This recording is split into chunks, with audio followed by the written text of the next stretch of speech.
Breaking news Bangladesh Dhapa খবর বলছি আমি সর্বনাশ আপা। প্রথমেই শিরোনাম।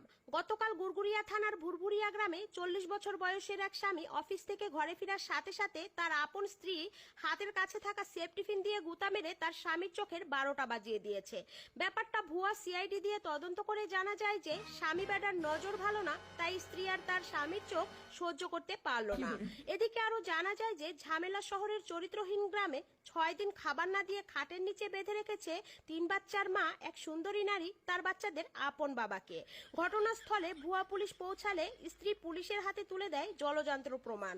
স্বামী তার ফেসবুকে ফ্রেন্ড লিস্টে রেখেছেন 11 জন নারী এবং অস্বীকার করেছেন নিজের স্ত্রীকে ফেসবুকে নিজেকে সিঙ্গেল দাবি করে। অতঃপর পুলিশ স্বামীর পাছায় 12টা লাঠির বাড়ি দিয়ে মামলাটি খালাস করে। এরপর থাকছে বিরতি। টয়লেট থেকে তাড়াতাড়ি ফিরতে পারলে বলবো পরের সংবাদ, সাথেই থাকুন।